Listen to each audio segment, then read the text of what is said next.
I'll call to order the Watertown City Council meeting for August 16th. I'll ask our finance officer for,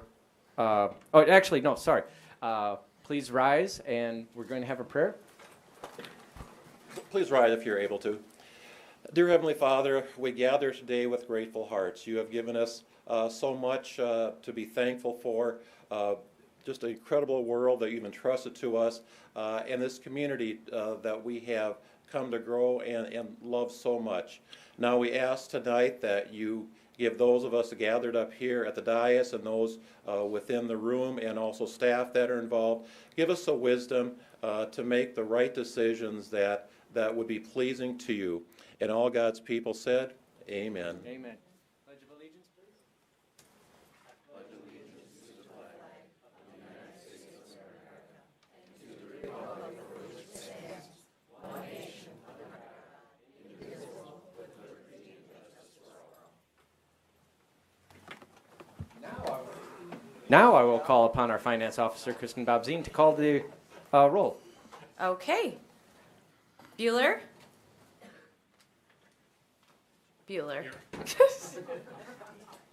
Were you doing that on purpose? No. Danforth? Here. Helene? Here. Paulson? Here.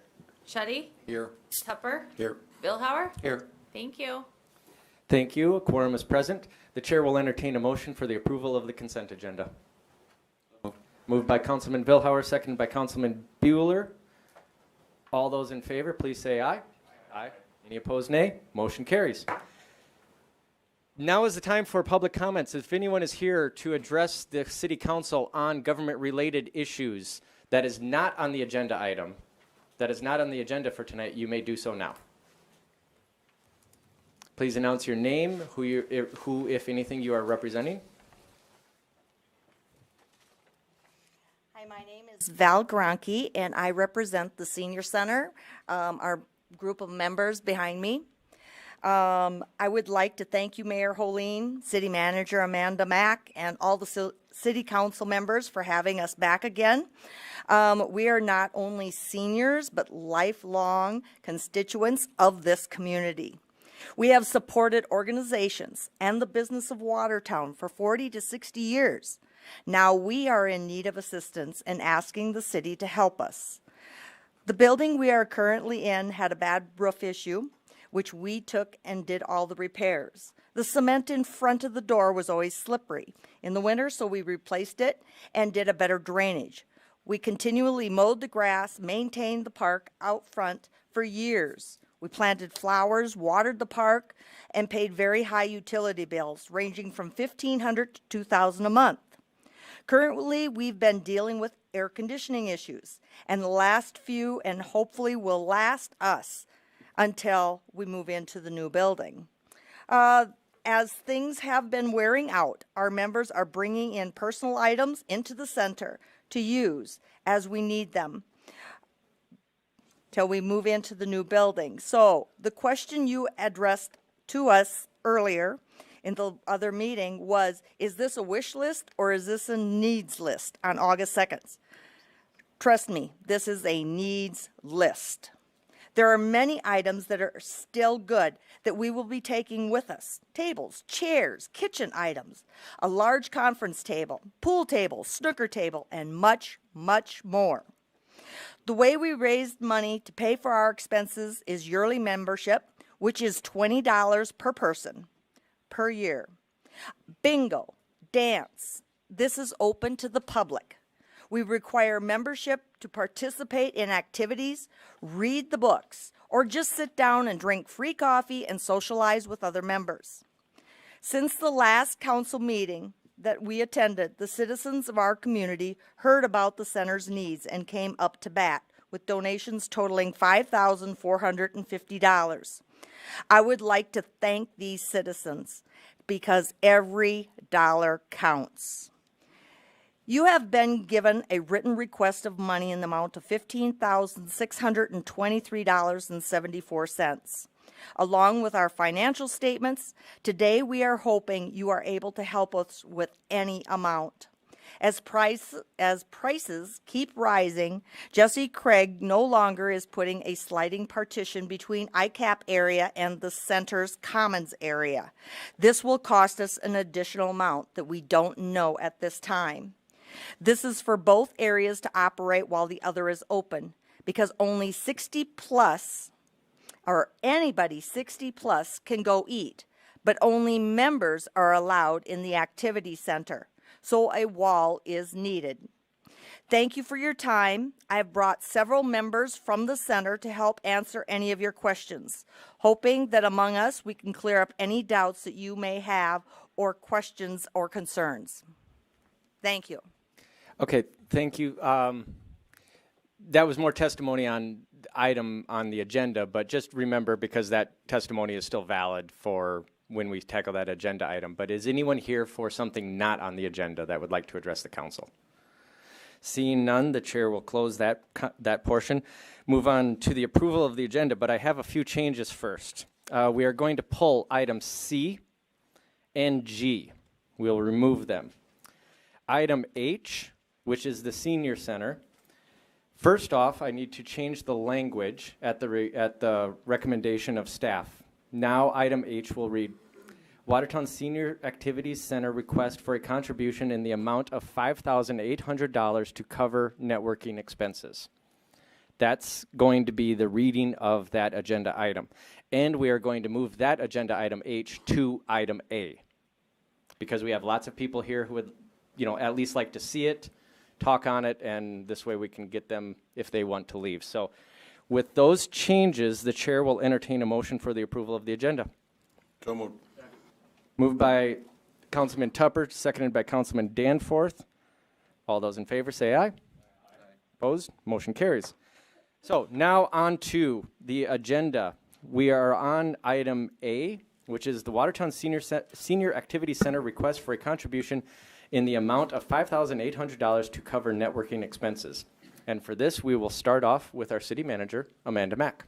Thank you, Mayor. The Senior Activity Center has submitted a request of which you have reviewed.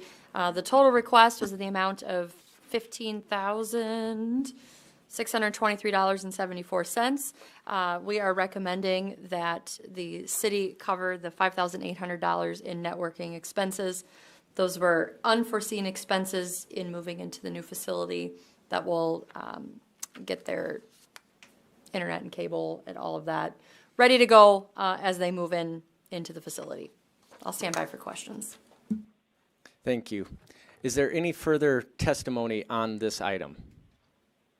Would anyone else, and please everyone remember that the public comment section from Val is valid here, so everything that she said, please keep that in mind. So any other further public comments, testimony? Seeing none, we'll open it up to questions or comments from the council. Councilman Danforth. In looking at the financials that were given here, can somebody from the senior center, can you inform us if there is any level of savings or a reserve that exists with the organization?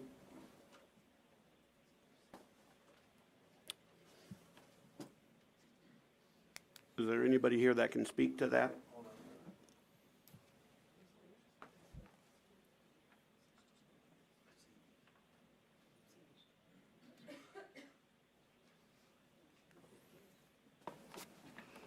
I'm not the treasurer, so I don't have an exact figure. I do know that they have one CD. I'm not sure if it's 7,000 or if it's 11,000. I can't get a confirmation on that.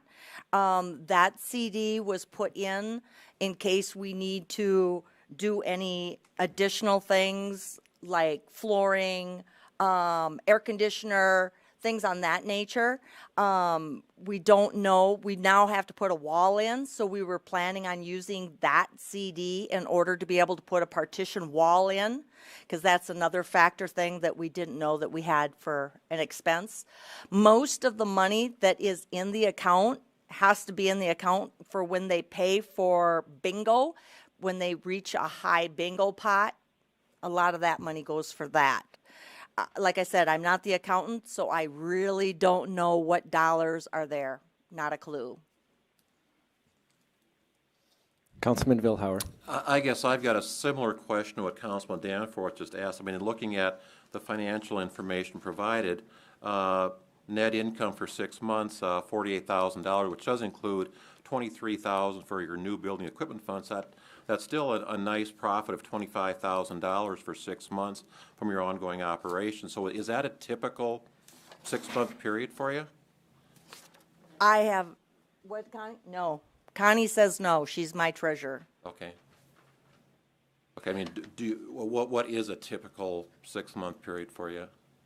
We average about $7,000 a month. $7,000 a month, she says. Gross or net? It's a gross. Like a month or so ago, we made like, Could I have you please come up to the microphone and identify yourself?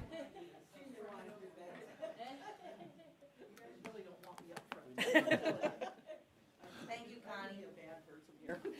anyway. I And did just not- identify yourself, please. I'm Connie Bridge. I'm the treasurer for the Watertown Senior Activity Center. Just recently, 2 months ago, our financials, we paid out more money for, because our light bill and stuff is extremely high. We were, I think it was like $100 was all we made for the month, and that's with our regular payouts of everything. The income that you're seeing, a lot of it is the donations. I'm nervous. Donations, stuff like that. Like last year, for instance, the COVID hit with us, just like everybody else. We had another small CD we took out of our accounts so that we could survive. And without that, we wouldn't have survived. We'd have been down. We started our bingo program early, tried to avoid and do all the precautions we could to still, because that's our income, is bingo and dance. And of course, bingo is a big thing for us. As far as the net and stuff like that, I'm not really prepared for this today. I'm sorry, I'm not. You're doing great. Don't okay. worry about it. And so we go from month to month. I mean, the center does not create we don't have a lot of membership. We right now is like 149 or something like that. If you average that with $20 per year, that's not a big income. So without that, we have that, plus like I said, the dance has been doing well. I managed to pick up Sunday afternoon for bingo, so we run 2 days a week. That has helped our center a lot because we have 2 incomes from it instead of just the one that they've always had. Other than that, I don't know what else you want me to say. We kind of live from paycheck to paycheck, per se. It's kind of what we do, and we haven't bought anything for I don't know how long in that building. It's been a long, long time. So, because we just don't have I do know it. that we had a problem with the dance, that it wasn't generating even enough money to pay for the band, and all of us members, literally, that was at the dance, would donate until we got enough money to pay the band, so it would not come out of our funds. So there was times where that didn't even generate enough money to pay for the band, let alone the utilities. Right. Yeah, the utilities is a huge thing in that building. I mean, it's really Okay. big. Thank you for your comments, Lee. Just one follow-up question, and going forward, once you're settled in to your new building, this is you're coming to us as a one-time request, and this won't be an ongoing annual request from your organization? That I do not know, but I don't understand why it would be a problem for us to come back and ask money if we have a problem, because we are constituents of Cottington County. You support other organizations that are not actually in your community buildings, so why would we be excluded because we're no longer in a city building? Thank you. Thank you. Any further questions or comments? Councilman Tupper. Girls, correct me if I'm wrong, your only income is from bingo and dance, correct? Yes, and like I said, the yearly dues that we Yearly get, dues, so that's other than that, yeah. $20 a year? It's $20 a year You got per how many member. members? 149, I think it was last 149. month.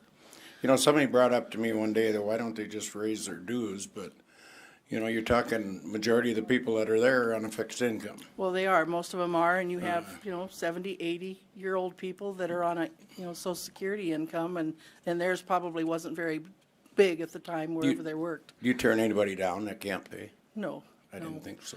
No. Even if anybody's, Somebody would probably pick it up. Yep. Say, hey, Yep. she wants to join, here's the $20. That's the way, it's like a family. Yep. You just help them. if anybody's ever been over to visit the senior center, which I have a few times, you guys, there's nobody probably in town that deserves a new building more than you do, because that thing's seen its better It's days. seen, but- yes. And thank God for Mr. Jesse Craig that's gonna offer you that help, but with that comes a lot of cost. I'm sure that the day that when the city decides to move to its new city hall building, they're not gonna drag every old piece of equipment over there and put old equipment in there. So I'm sure there's a lot of it will go over there, but not the stuff that's dilapidated. So I think your ask, I think, is within means, and in my thinking, total amount, I don't think that we could probably do all of that, but I think we should help you out with a little bit more than what's on the agenda, so. Well, we're hoping so. We're here for the community and for the older people in our town. Like Val said, the people that, 40 to 60 years, they have to have some place to go too. And we're hoping with the new building, the old buildings had rumors of, oh, well, it stinks because it's old. It has mildew and it has all the, it does. Yep. Honest. We put as many air fresheners as we can, but it's still there. And there's things with it that goes with that you can't, it's hard to put a price on this kind of stuff, and it's, I'm not one to ask for money. Being a treasurer, I should probably, but I don't. I think we need to realize all our older people here. We've all paid taxes. We're still here. We're still paying taxes. We're just asking for just a little bit to have some help here and to make our center better. And for when all of you get older and stuff, they'll have a nice place to go. You know what I mean? You're going to get there. Okay, are you there now? And so's Tupper. Come on, let's get real here. Well, that's one point I do have is you got to remember, and we all got to keep this in mind, that every one of your members, or just about every one of your members, has been a lifelong resident of Watertown, Well, yes. or many-year resident of Watertown. And you've supported us over those years with your sales tax dollars and all that. Yep. Well, yeah, and they have kids, grandkids, stuff like that, Yep. that they've supported everything. We're just asking for just a little piece of the pie. That's all. To anybody's knowledge, has the senior center ever come and asked for a straight-out donation that wasn't tied to a project on their building? I'm not aware of anything, but that doesn't mean. Finance Officer Kristen Bobzine? No, I think the most recent request was we did help them out with their property insurance recently. The city was able to Yep, get a that's better 'cause we got a bond insurance, into and it. we did switch that. But as far as contributions recently, I don't remember any. Yes, thank you. I remember that now. Yeah. Yeah. Councilman It really Tupper? wasn't a cost at the city though, right? They were just helping. Not really, just helping. Yeah. Yeah. Councilman Paulson, did you still have a comment or question? I was going to ask about members, but I guess I will ask, how many people do you usually serve or see on On a maybe daily monthly basis? Well, we started doing we take everybody that comes into our building, we write their name down. We have a list of everybody. We keep check of that for purposes like loans or grants. We've had that question come to us, well, how many people come in? How many people are here? And, so they want to know that and how much activity is going on. Is it worth this to give you a grant, And we've did that really well since COVID. And I've kept records of it. I have them in the office. I would say we average about 250 to 300 a week.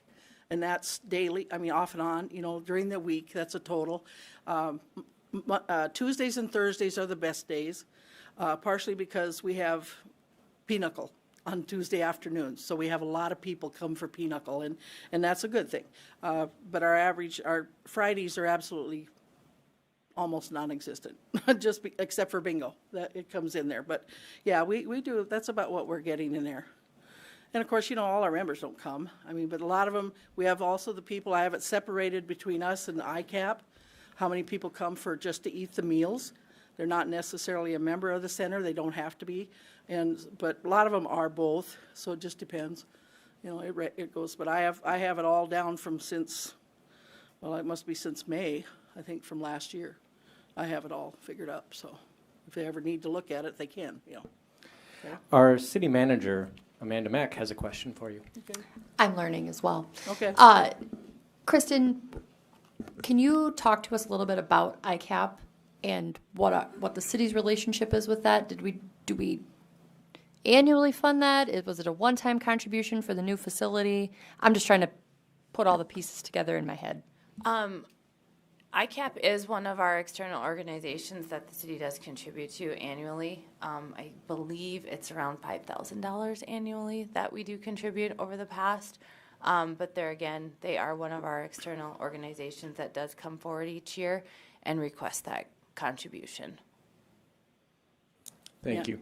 Councilman, actually, is there anyone who would like to speak before Councilman Tupper speaks a second time? Dan's got a question. Councilman Shetty.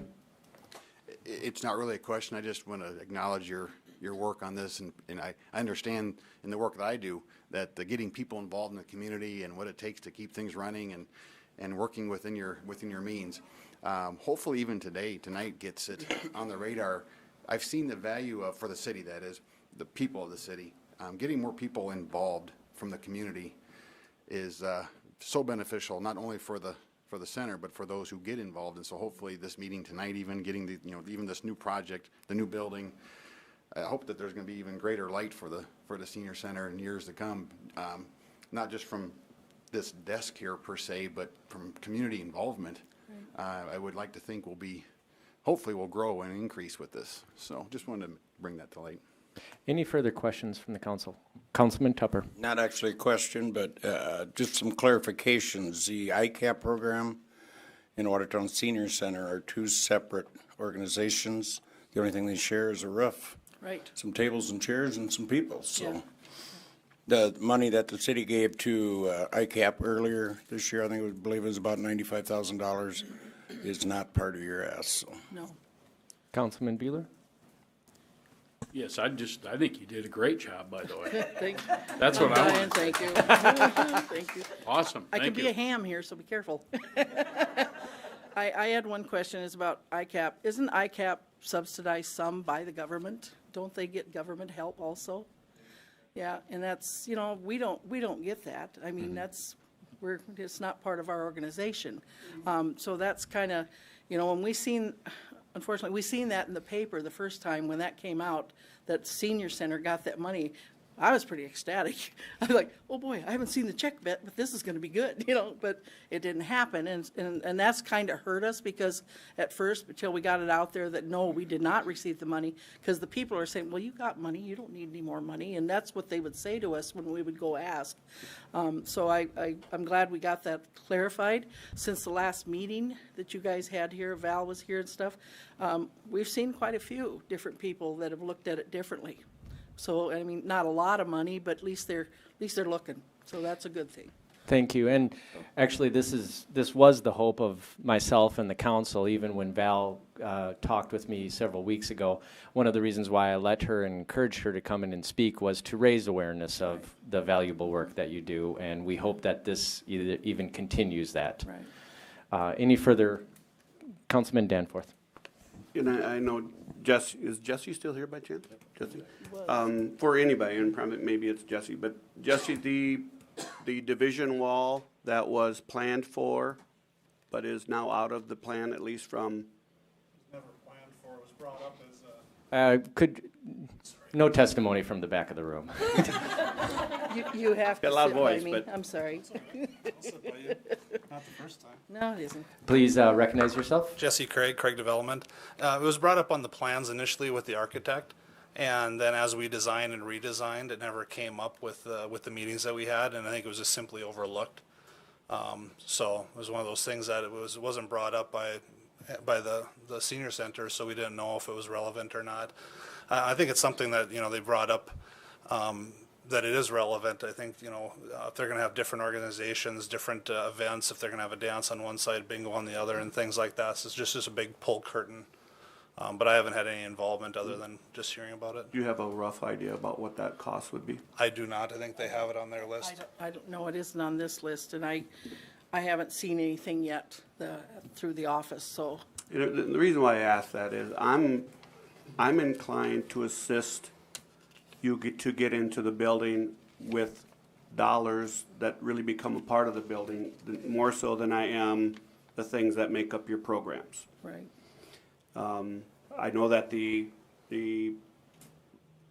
agenda is saying $5,800, and that goes for the networking, and I understand that, and that's a necessary thing, and to me, that's part of the building. I would also look, and maybe, and I'm just throwing this out, is that if we could get an estimate on what that division wall or what a curtain or whatever it is, and maybe come back to the council for consideration for that. To me, I'm more inclined to assist you to get with the building and not necessarily anything related to programs. Because there's a no end to that. It's a no end deal there. That's where I'm at. Thank you. Any further comments from the council? Finance Officer Kristen Bobzien.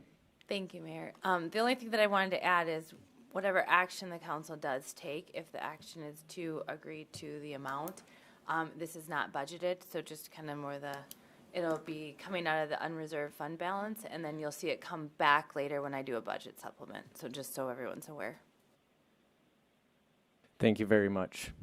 Seeing no further questions or comments, the motion in front of the council is to approve a contribution in the amount of $5,800 to cover networking expenses for the Watertown Senior Activities Center. All those in favor, please say aye. Oh, sorry.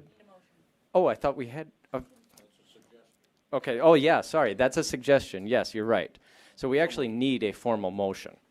Councilman Bueller will make that motion. Councilman Schutte will second that.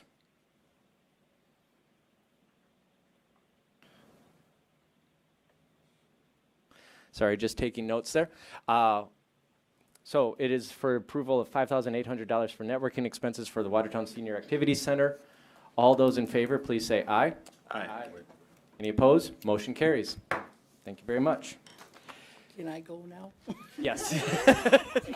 You did fantastic. Thank you very much for being here. The City Council will now return to an item that was on our Public Works agenda earlier today. So if anyone from the public is watching the City Council meeting and you are wondering where we are taking up from, it is business that we did not finish as a discussion item in the Public Works agenda. I am okay taking this back because this is not going to seek formal action. This is information and to seek council vision as to how we proceed with the project. So with that said, anyone who would like to catch up on where we're at, you'll have to go back and watch the Public Works meeting. But otherwise, I will return to the discussion by returning to our finance officer, I would say. Or, Amanda, would you? How about, we'll go to our city manager, Amanda Mack, to just explain to everyone watching what we are actually looking for today from the council. Yes, so as it relates to the discussion on the ice arena, and as we've talked about potential financial scenarios, what staff is looking for from the council is consensus on the process that we'd like to use to move forward with the ice arena project. Kristen has, given us some things to chew on related to potential debt, and we'll come back at another work session and really flush those numbers out. We'll have some better idea from our owner's rep and after the tours on more hard estimates on an ice facility. And I'll just dive into kind of the next phase of this. So as you all are aware, the WDC has opted out of the existing MOU with the city and Craig Development and J&J Land Sales. So I believe it's pertinent for the city to take the lead in making sure that the ICE facility is built, and the way that we do that is through issuing a sales tax bond and working with our owner's rep to hire a construction manager at risk. That really is our option from a city perspective. It has to be a publicly bid project, and we can kind of get into the details of that if you want. And we also have a proposed timeline that Dick can speak to as well, essentially, which takes us from today, garnering that we have consensus that this is the process that we want to use to try and make this thing happen, through the end of October, when we would place the steel order. So we're still well within the timeline that was hoped for when the MOU was first talked about earlier this spring, because it's our goal to get this thing built and ground broken late fall, early spring of 2022.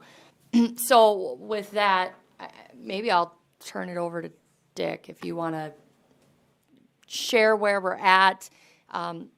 Mitch, if you want to go to slide 14. Yeah, 14, yeah. Here's just kind of some considerations that we need to take, and then the next slide is the timeline. Mr. Strasburg, please identify yourself for those who are watching. Sure, I'm Dick Strasburg with the Tegra Group. So if we look at the timeline that we've outlined here, first, the first thing on the timeline is doing these tours. We're scheduled to do those this week on Thursday and Friday. We've got 2 very busy days, which we'll be seeing lots of ICE facilities. And I think we'll have a lot better idea in terms of an understanding of what the city's really looking for after those tours. Then it will take about a month of doing design meetings to get to a conceptual design. During that time, we'll look at the various options of things that can be added or subtracted to the project. The one thing we try and do during this phase is we try and establish what I call the base model. Just like when you buy a car, there's a base model and it's got extras. We want to understand what is that base model without the extras, and then we start adding on the extras on what they cost. Some of the extras in this case may be things to make it, how multi-purpose will it be? For example, do we add in show power for, if you have a concert in it, or do you add in, do you thicken the slabs for a farm show, or do we put big doors in for getting equipment in and so on. So those are kind of the things that we'd try and vet out during that design process. And then also, as a council, trying to make decisions without numbers is pretty tough. So we got to look at it and say, okay, these are ballpark. These aren't bids, but it gives you an idea on what some of these options would cost. What's the base model cost, and how that would play out. So then during that, we have roughly a month of design work on it. Then we would, concurrently with that, we'd recommend sending out an RFP for the construction manager. It's an open request, so anyone can submit on that. That would be sent out, and with the goal of having the council having it back in place the September 20th, so you could hone in on that, on the contractor you'd want. And then the first thing that they would do is they'd start pricing up these options. Now, having said that, we're going to be pricing before the construction manager is on board as well, because we want to know kind of where these things are at before we get to that. They'll finalize the numbers, and they'll actually go out to subcontractors and hone in on the budget, with a finer point on it. So that way we have the conceptual design, kind of ready for pricing, then beginning of October, and it takes them a couple weeks to get it complete. So then we have this term called value engineering. It's basically a fancy way of saying that we need to go through and just really vet out the costs. Figure out, does it make sense to do option A versus option B, especially on some of these alternates. Once you get in and start looking at the options with the base model, it can you have the real dollars to be able to make those decisions on it. I think the process we went through on the Wellness Center was successful. Several of you were involved with that, And it's an important part of the process because we question everything. Everything that's being proposed, the architects propose, we go through and question it and make sure it's the right decision for the city on a long-term basis. And then as far as placing the steel, right now steel depends on what system we go, if it's a pre-engineered building or if it's stick-built with steel components. We're looking at 6 to 9 months.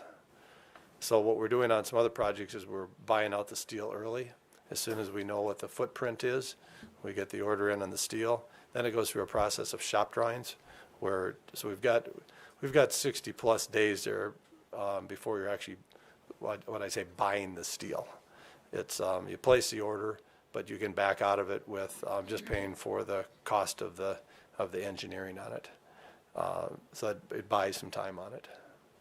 So that's kind of a quick scenario on the timeline. Thank you very much. Councilman Danforth. Dick, on the placement of the steel, how much latitude do we have for change orders on that if we place it and then all of a sudden we go through the balance of the process and we go, let's change this? Yeah, is there good latitude at that point still to make some lighter changes? Yeah, I'd say lighter changes, yeah. And also all the detailing and all that kind of thing still has to be figured out at that point. Okay. But what we're really doing is we're buying the slot to be able to get it fabricated. Thank you very much. Councilman Vilhauer. Just want to make sure I understand the terminology, Dick. The October 1st and October 15th items there, that's when we're actually going out for bids then for the project. Is that correct? No, actually what we're doing is within the RFP for the construction manager at risk, we'll be going and all that does is pin down the cost of their staff and their so-called general conditions, which are the costs that are everything from a job site trailer to cost of running a job, their overhead on it, and then also what their fee would be. So that creates a framework for them to work from. It does not have bids on anything else. Then one of the services they'll provide is they will go through and do cost estimates. And the way in this market, contractors are reluctant to actually look at historic records. They want to go out and let's get current quotes. So then they'll go to their subcontractor base and put together cost estimates that are up to date. And then once the construction documents are actually complete, that's when they go out and get the bids. Okay. So that's several months later. Okay, thanks, Dick. Thank you very much. Councilman Tupper. Just a quick question on that to verify that. At that point, you'd have a strong cost estimate though, right? Yeah, yes, we would, yes. Mm-hmm. Thank you very much. I believe we have two representatives from the Watertown Development Company in attendance, one here in the room and one online. Mark Vox, the director, are you there?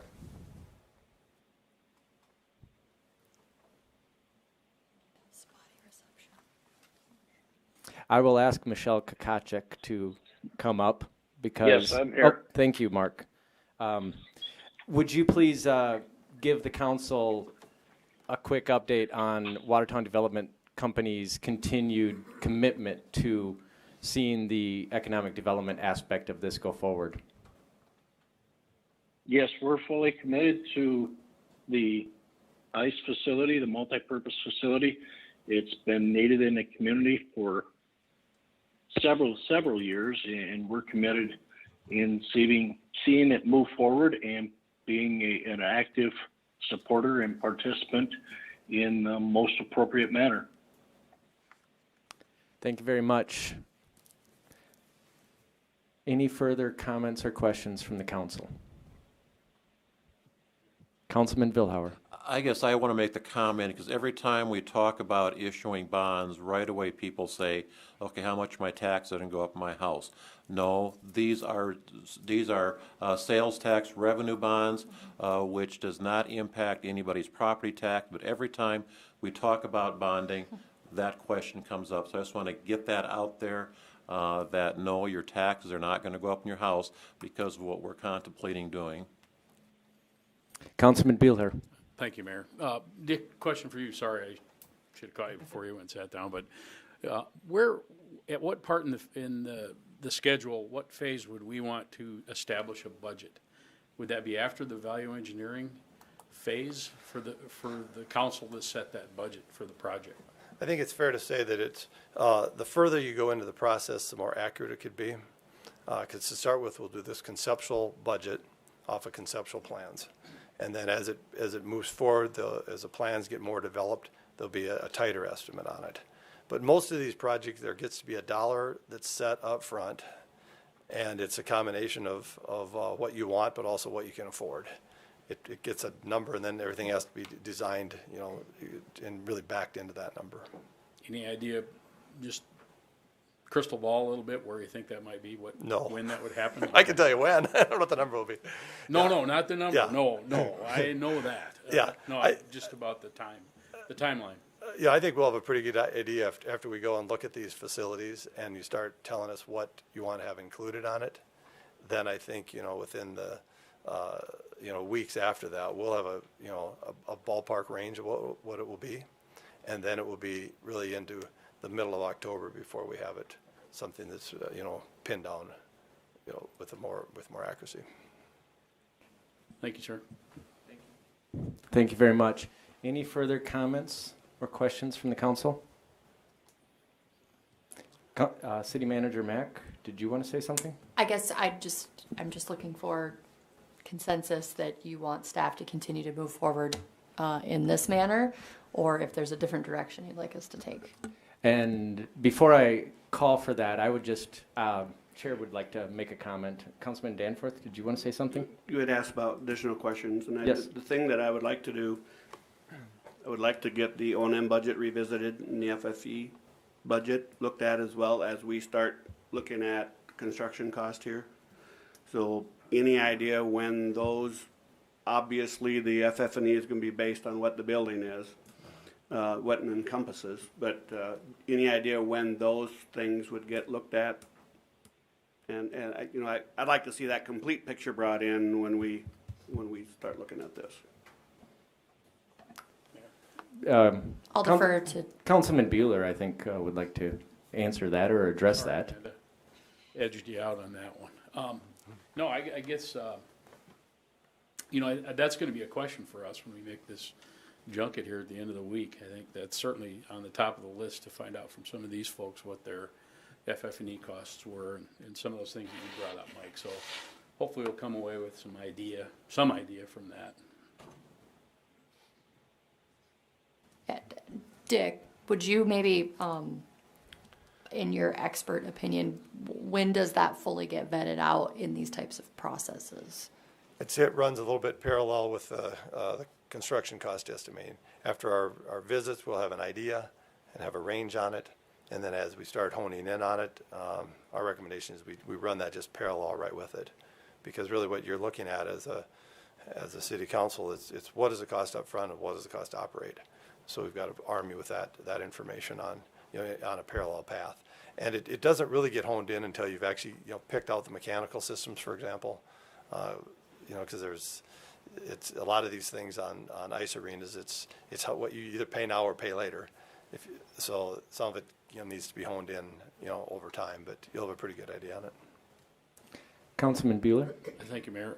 Just one other question, Dick, and I think I know the answer to this, but there will be a contingency fee that will be established, a percentage at some point to address some of those issues perhaps down the road. What do you anticipate the percentage would be for that?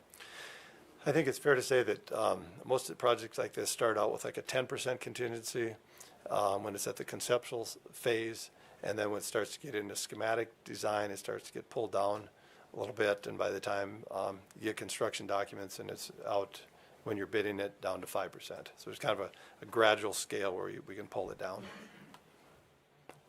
I think the contingency in this case is probably a little bit different with the current market that we have, and hopefully it'll settle down a little bit with this cost escalation in items like steel. We're recommending higher contingencies right now until we really can see the direction that steel and some of the commodities markets are going. Our finance officer, Kristen Babzien, would like to say something. Thank you, Mayor. To Mike's question regarding the O&M, The city did do a study probably about 1.5 years, 2 years ago with McKinstry that did actually look at the operating. So that still is on file, whether or not that needs to be tweaked or other options need to be looked at. But the city does kind of have a little bit of a starting base in terms of the operating that I think we're kind of using as maybe our starting point, and whether or not that changes with the use of the facility. But we kind of do have a placeholder, I think, right now. So. Councilman Tupper? Just a comment is you know, I know we need to have a ballpark on O&M, but we're kind of getting ahead of ourselves because we haven't even decided for sure if this is going to be a lone ice arena or if it's going to be an activity center. It's going to be used year round. So O&M is going to be kind of a target that we shoot, moving target that until we decide the actual use of the building. So. Thank you. Any further comments from the council? Seeing none, the chair would just like to say something that by the luck of the draw, we all got elected and into this position at a time when the city of Watertown has a lot of long-standing, long-term projects that have been inherited to us. And a lot of people up here and out in the community can get nervous when a lot of these projects are coming up and you see the cost and you see the responsibility. I would encourage everyone to not, rather than get nervous, get excited. We have the opportunity to finally tackle all of these projects that have been hanging over the city of Watertown for years, sometimes decades. We will do them right. We will be conscious of the tax dollars, but we also want to invest in the community of Watertown. We believe in our future. We believe that these bring value to the community, quality of life. So I would encourage everyone to get behind them. Come forward with all your questions and concerns. We want to address them. We want this to be the best facility that we can. But I would just encourage everyone, both in the community and up here, we are the people who can finally get these things done. We have heard from our finance officer. We can afford them. We can get this done. We just have to be smart about it. So with that said, those are my comments, and there's no official action, but I'm just looking from the council if you're okay with the presentation so far tonight and directing staff to move forward. Mayor? Yes, Councilman Bueller. If I might. Since you're there, Dick, maybe you could just for the public's benefit, maybe explain what it is we're planning to do on Thursday and Friday. Just kind of go over the schedule if you would. So the schedule starts at 10 o'clock on Thursday when a whole group of people get there, get to starting out in Elk River. And then we move through, I think we're seeing a total of 7 facilities, and it's designed to be a pretty packed couple of days. On Friday, we will conclude in Shakopee, where we'll really just have an open discussion on what everybody saw and what we liked, what we didn't like, and we won't have consensus on everything, but we'll learn a whole lot, because I think seeing that many facilities, we assign each individual a couple areas in particular to look at. For example, someone will have the Zamboni room. They'll look at that in 7 different facilities. Someone else will be looking at the lobby. Somebody else will be looking at the ice systems. So we break it down so there's at least one person looking at anything you'll be making a lot of decisions on. We'll have it organized, so we'll have a real good discussion on it. So that's kind of an overview on it. Most people that go on these tours will say that these couple of days are probably the most important days of the entire design of the whole facility, because then what the things we're talking about and the decisions you have to make, you've actually seen them. You've seen them in real life, and something we gain on these tours, which I think is real important, is we'll meet a network of people that run these facilities, and we ask them, what did you do right, what did you do wrong, what would you advise us to avoid and advise us to do, and then we've got we'll get their initial input, but equally important, we'll also have a network of people that you've got contacts with, where you can call them back. And the thing we've got on something like an ice arena, everybody wants great ice facilities that are involved in this business. Everybody wants the best. And so they'll help you get the best you can within your budget. Thank you very much. Just want to stress one more thing for the community. The memorandum of understanding has changed from the WDC, just choosing to focus upon what it should be focusing on, which is the economic development aspect of it. They're still committed. We have an agreement. We've been talking with J&J Earthworks and Craig LLC. all the best parts of the MOU are still in place, and we're still moving forward with it. And that's just what I want to stress. This is a slight alteration in the original plan, but you don't tackle a huge project like this in the times that we're living in without having a few hiccups along the way. So we're just going to stay committed to seeing this process through and accomplishing all the development and quality of life issues for Watertown. So thank you very much. Thank you, Dick. With that, the chair will move on to agenda item B, a second reading of ordinance number 21-33, amending the zoning map of the city of Watertown, South Dakota for Lot 8 and a portion of Lot 7 and Block 3 of the plat of Watertown Development Company addition from I-2 Heavy Industrial District to I-1 Light Industrial District. Chair will entertain a motion to approve this. So moved. Moved by Councilman Tupper, seconded by Councilman Paulson. We will go to our Public Works Director, Heath Von Eye. Thank you, Mayor. This item is second reading, as you mentioned, and is a rezone for a portion of property that's owned by the Watertown Development Company. They petitioned to rezone this 6.85 acres from I-2 Heavy Industrial to I-1 Light Industrial. I do have a map here I can pull up for reference. I will point out that the Planning Commission recommended approval of this rezone at their July 22nd meeting by a unanimous 6-0 vote. And in our exhibits in the council packet, you'll see this area that's hatched that I've shared on the team screen is what's being proposed for the rezone. And you can see the adjacent zoning districts. By converting this from I-2 to I-1, it would coincide and fit in nicely with the remaining I-1 districts that surround it. Community Development Manager Stacy Bungard and myself can stand by for questions. Thank you very much. Any questions from the council or any further public testimony? Seeing none, close public testimony, open it up for questions or comments from the council. Any questions? Seeing none, we'll close that section and ask for a vote. All those in favor of approving this ordinance, then please say aye. Aye. Any opposed say nay. Motion carries. Item C is approval of resolution number 21-34, the plat of Lot 8A, Block 3 of Watertown Development Company addition to the municipality of Watertown in the county of Coddington, South Dakota. Chair will entertain a motion for the approval of the resolution. Moved by Councilman Vilhauer, seconded by Councilman Bueller. We will go again to our Public Works Director, Heath Von Eye, for testimony. Thank you again, Mayor. This pertains to the previous action. The aforementioned rezone is also being replatted to make it one clean platted lot that's all under one zoning district. And again, this is recommended for approval by the Planning Commission unanimously and before the council tonight to coincide with that second reading of the rezone that just passed. And again, we'll stand by for questions.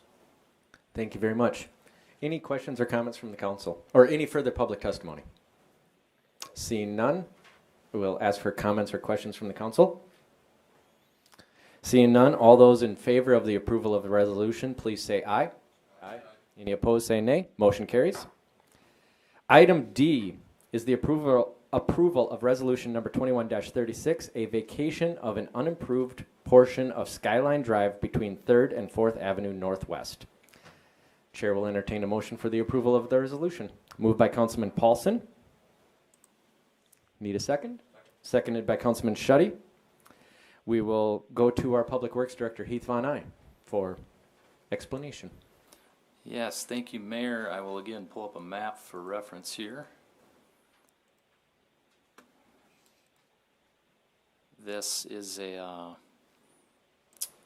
portion of right-of-way in Skyline Drive that's been petitioned for vacation of this right-of-way. This did go through the Planning Commission and follows our formal right-of-way vacation process that we do, which includes a preliminary review by the staff, the full design review team. It looks at this from a utility management standpoint and street maintenance standpoint and all the things that go into right-of-way vacates. We want to make sure that before the city gives up any right-of-way, that our bases are covered to protect and sustain any existing utilities that may exist and things of that nature. So with this vacate, staff has recommended approval of the vacation along with the Planning Commission. That vacation includes some stipulations that a utility easement would be provided over the vacated area. This is a portion of unimproved right-of-way of Skyline Drive. You'll see it runs north of 3rd Avenue Northwest, just east of the park and east of the railroad tracks there. And as that right-of-way runs north, it continues to go uphill and in an area, in a manner, and in terrain and grade that wouldn't accommodate future construction of a road or use of a roadway here as far as street connectivity is concerned. So that's where staff was comfortable with the recommendation to approve this. I believe at the Planning Commission meeting they did alter the approval where the applicant originally wanted to come further up into 4th Avenue.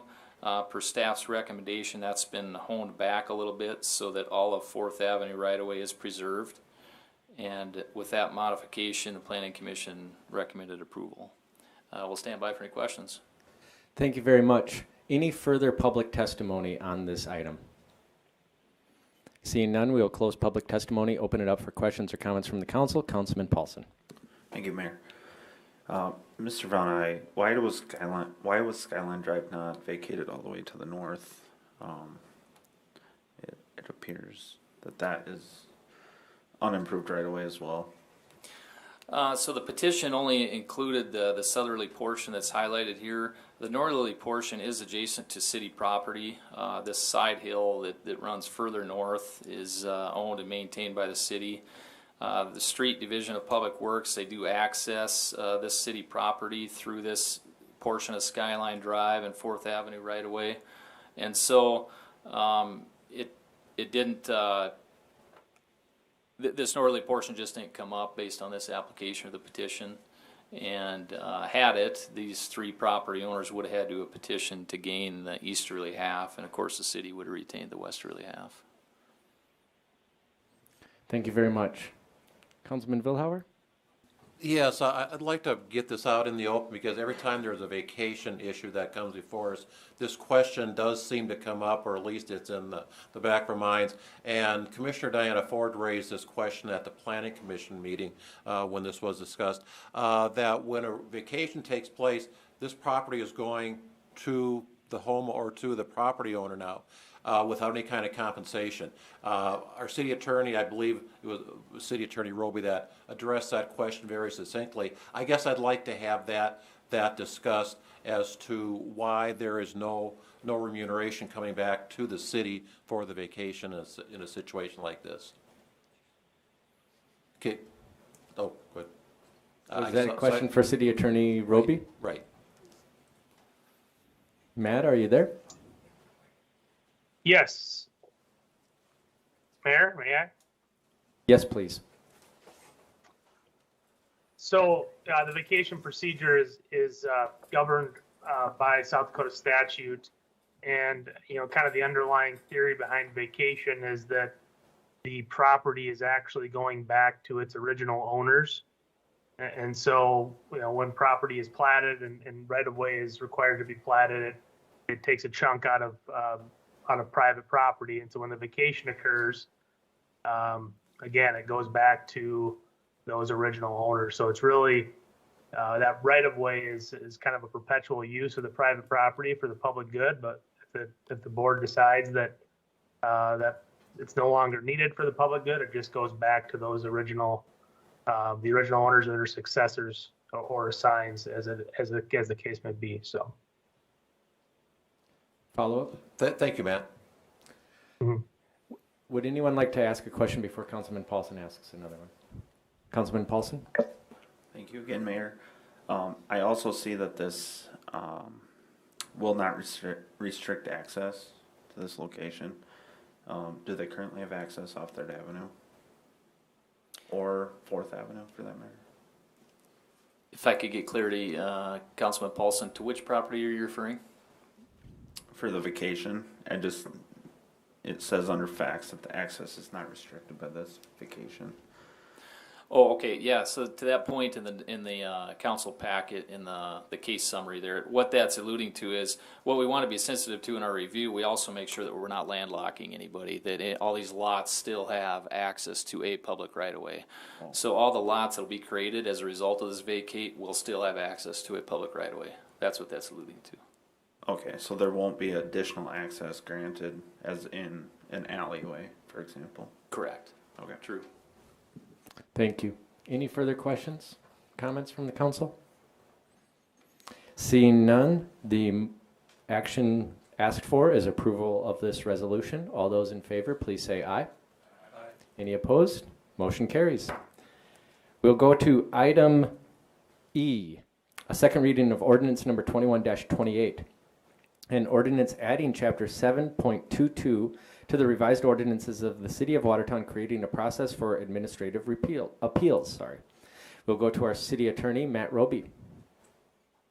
Oh, actually, I need a motion to approve. Sorry. Moved by Councilman Tupper, seconded by Councilman Paulson. Now, please, city attorney Roby.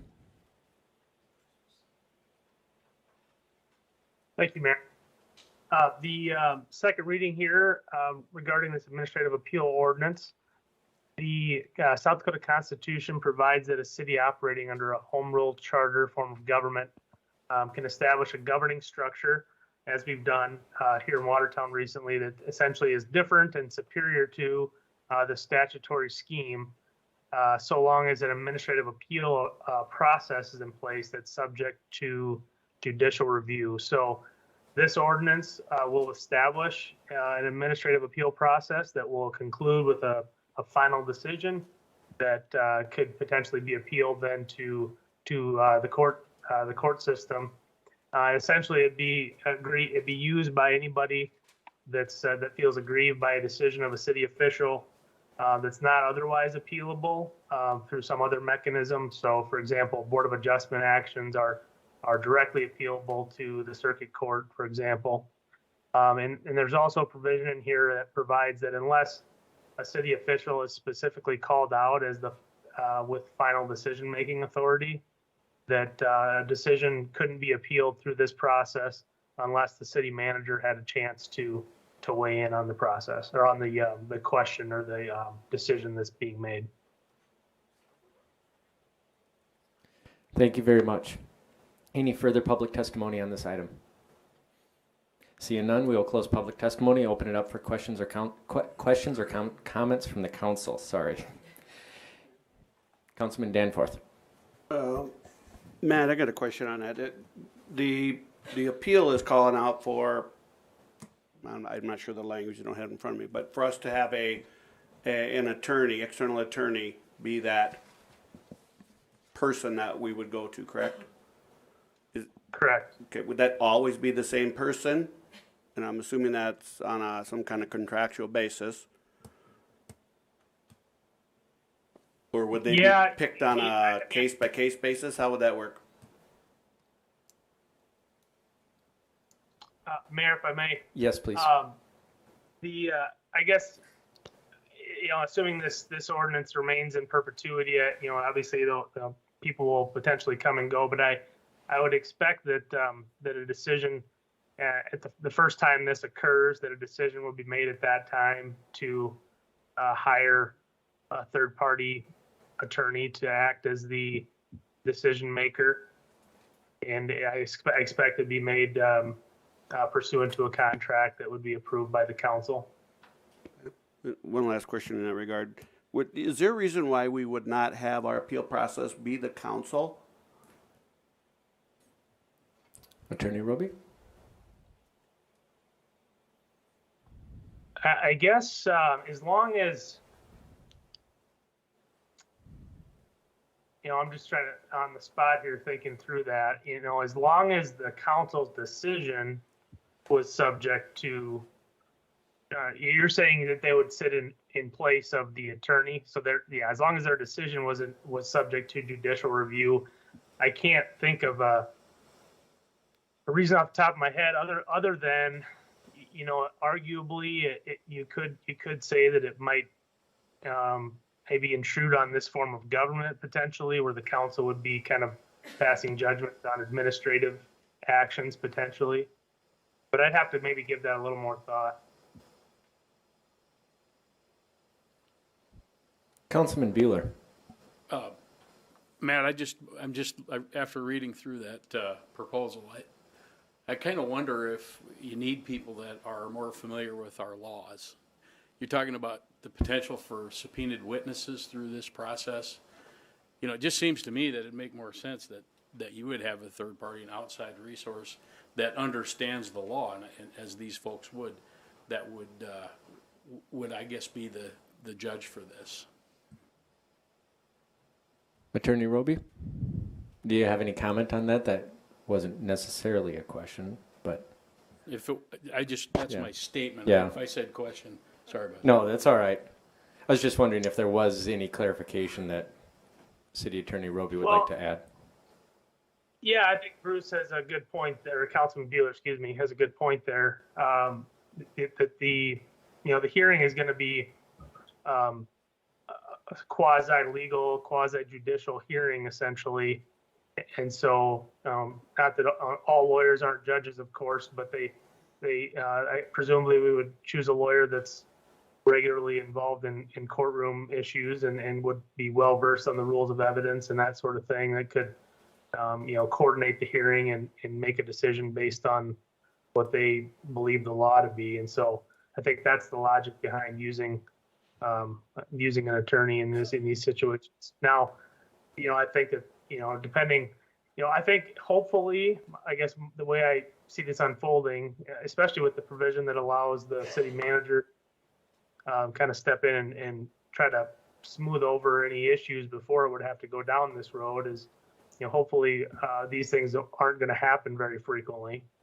But of course, if it starts to be a more frequent occurrence, then our costs start to go up with outside counsel and that sort of thing. So maybe you got to look at a different mechanism.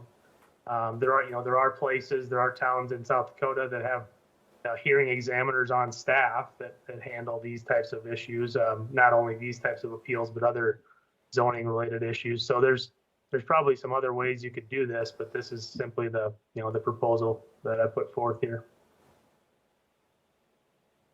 Thank you very much. Councilman Vilhauer.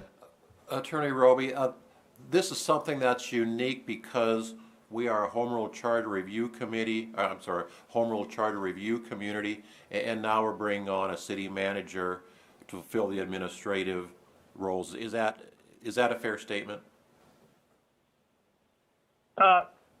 Councilman Vilhauer, not entirely. So basically, my understanding of the requirement is that so we've been a home rule charter community since 2001, but the form of government we adopted under that home rule charter, a strong mayor with 10 council members, 2 from each ward, is directly out of state statute.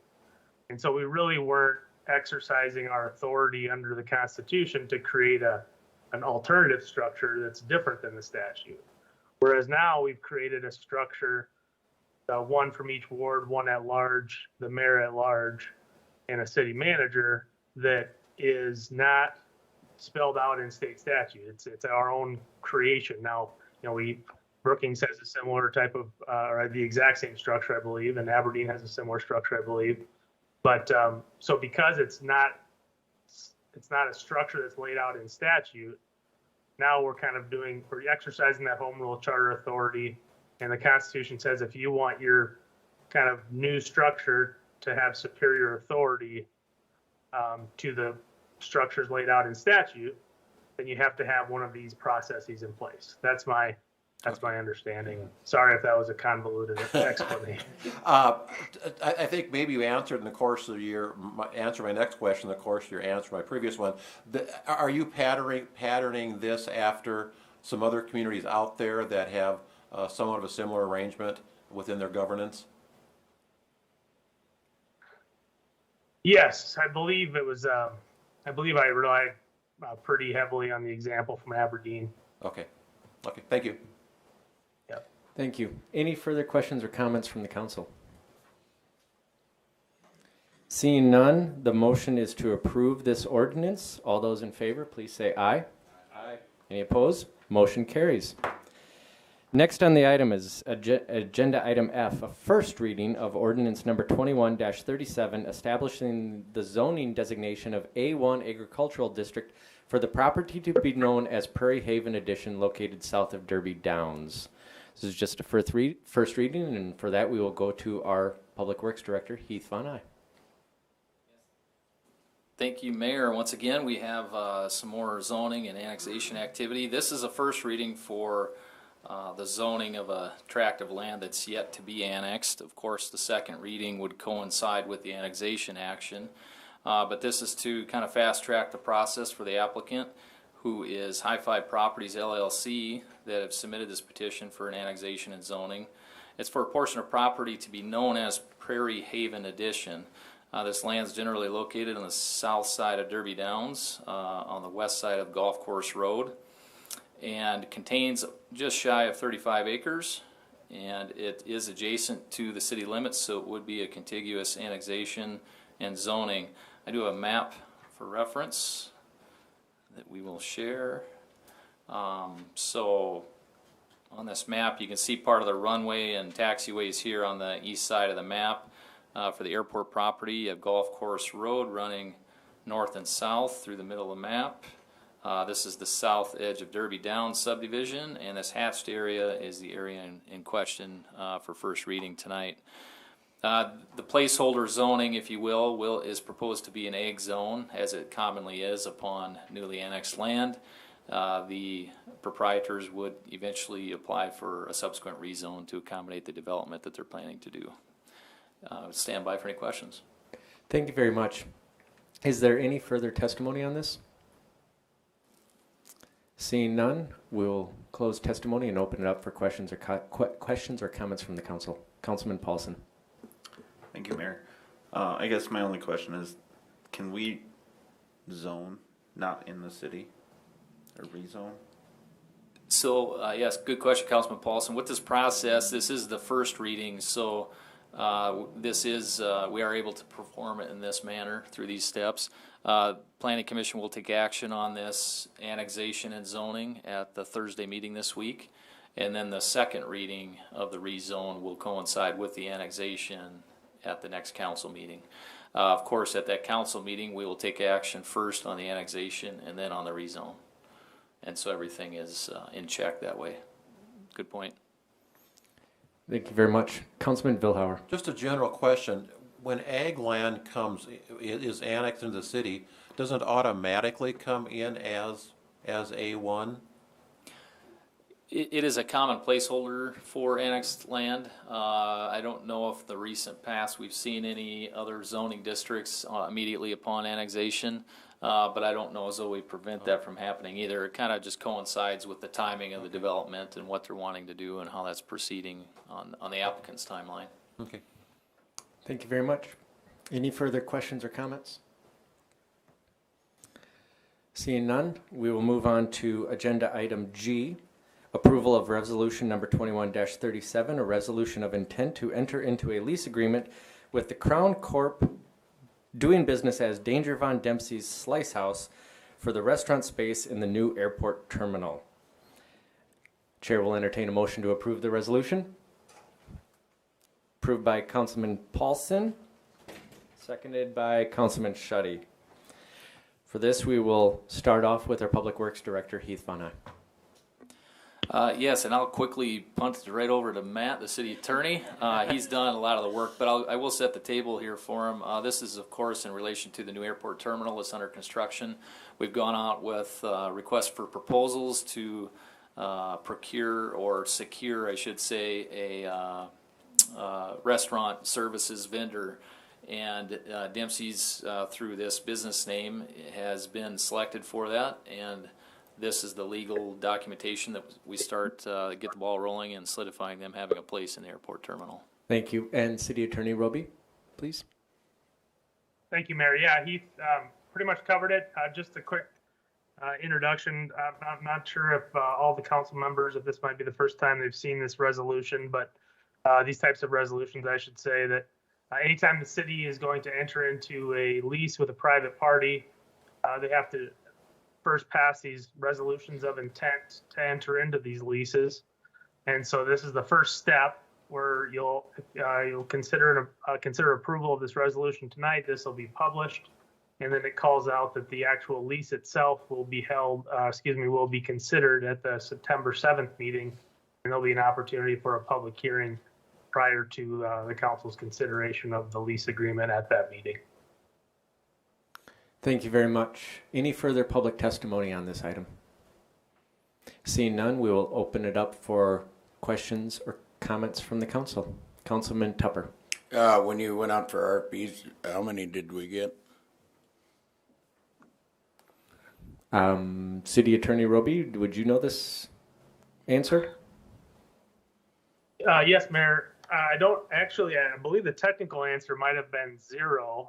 I don't think we actually received any responses by the deadline on the RFP.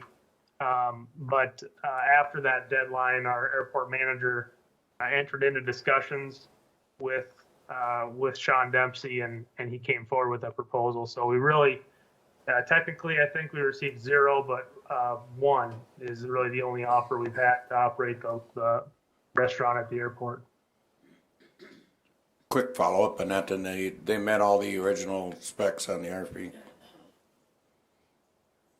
Yes, that's correct. Thank you. Councilman Danforth. Not knowing what was on the RFP, but a couple of things are we obligated in any manner to suit out their facility, for example, anything in regards to their area, like ovens, exhaust, anything like that? Do they pay utilities? Then I didn't see anything in here in regards to a rental or lease amount in dollars. Unless I missed it, I didn't see anything in there. I saw the space was like 237 square feet or something, but. City Attorney Roby, was there any money listed? Yeah, let me, Councilman and Mayor, let me pull up the RFP here one moment.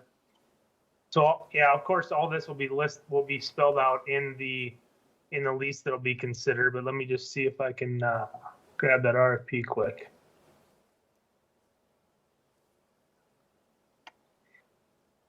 And Todd, I'm not sure if Todd's on.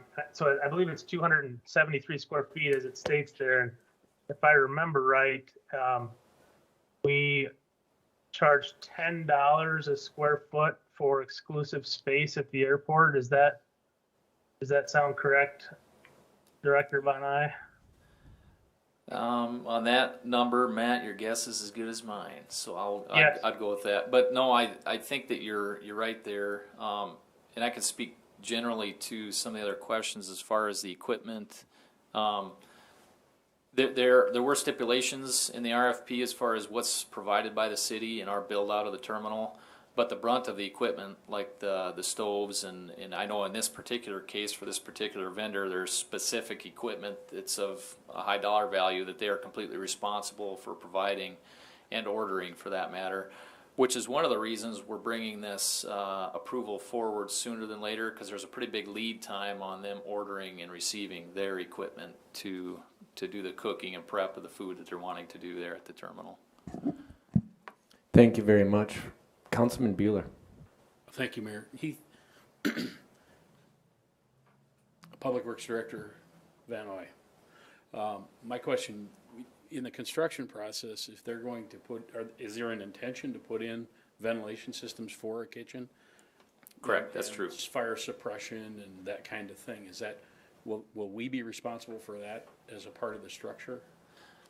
So there were certain components that we included in our airport terminal plans. I don't have that information right in front of me, but it is all spelled out through this RFP and the contract plans that we have in hand and in place with Grade Construction. We know what we're liable for as far as the space in the kitchen, and the vendor knows what they're responsible for to fill and to plug into that space. So things like the vent, the hole in the roof to run a vent to a restaurant area, that we planned for in our plans. some of the other subsequent equipment. Again, I don't want to speak in great detail, but maybe in the fire suppression, the hood suppression system, that might have been specific to the vendor, but it all was spelled out clearly so everybody knows what the responsibilities were. Thank you. Councilman Vilhauer. Just to clarify, we will actually be seeing a lease agreement come before us at a later time. This is just a resolution for the intent to enter into a lease for the vendor. Thank you. Any further comments or questions? With that, the motion is to approve the resolution of intent. All those in favor, please say aye. Aye. Any opposed, say nay. Motion carries. Item H is a first reading of ordinance number 21-34, an ordinance adding title 25 to the revised ordinances of the city of Watertown pertaining to medical cannabis regulations and uses within the city of Watertown, South Dakota. This is a first reading, and for that we will go to our city attorney, Matt Roby.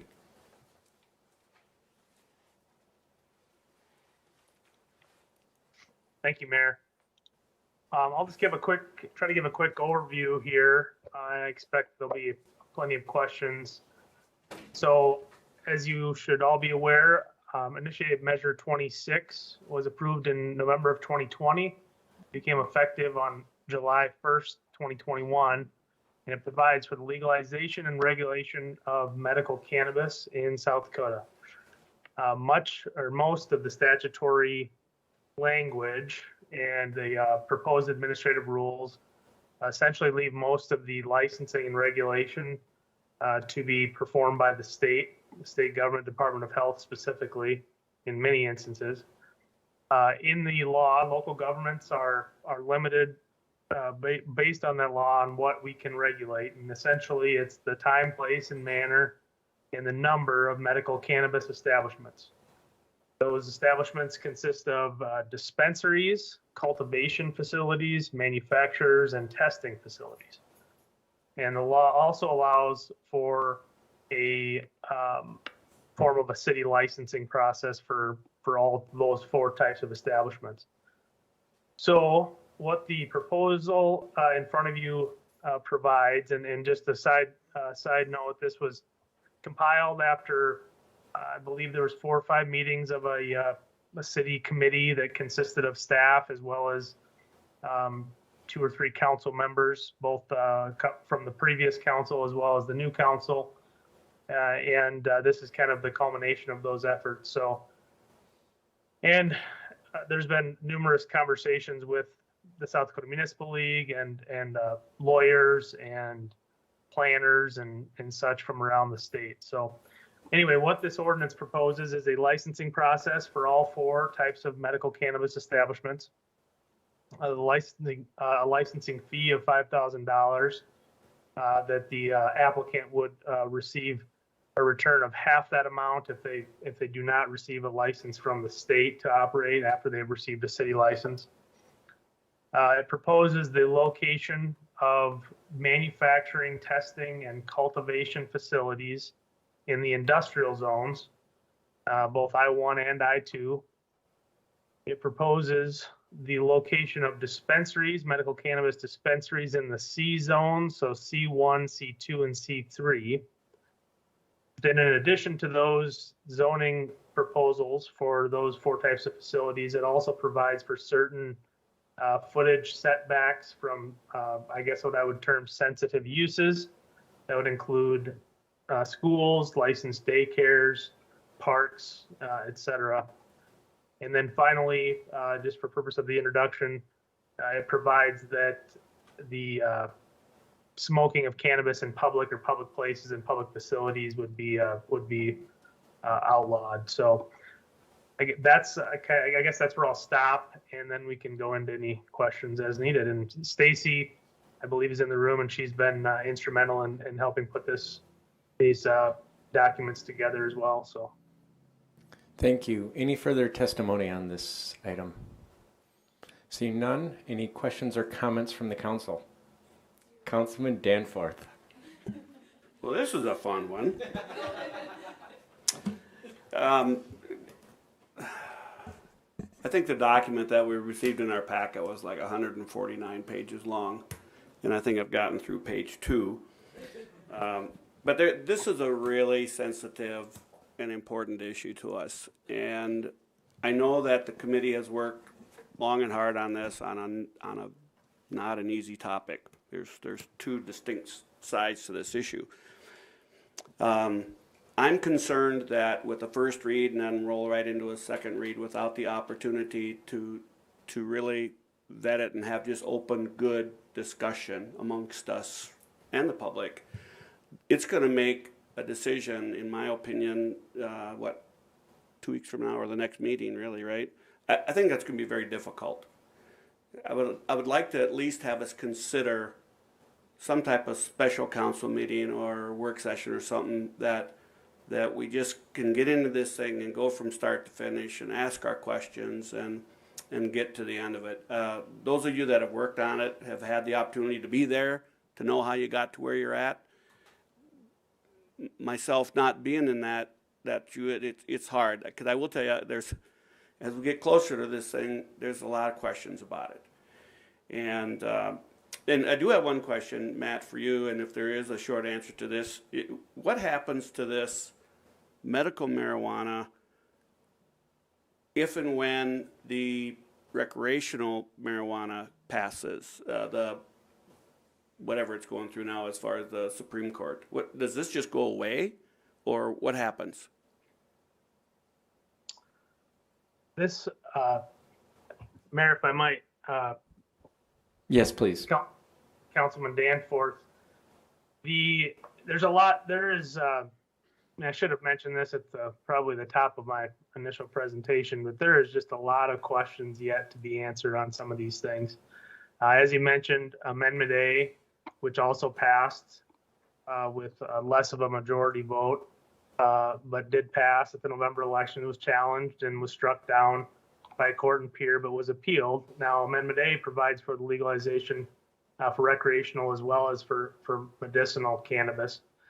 So if Thursday morning we find out that the Supreme Court has upheld Amendment A, or has overturned the Circuit Court to uphold Amendment A, now the state has to go to work to craft a new, basically a new structure for.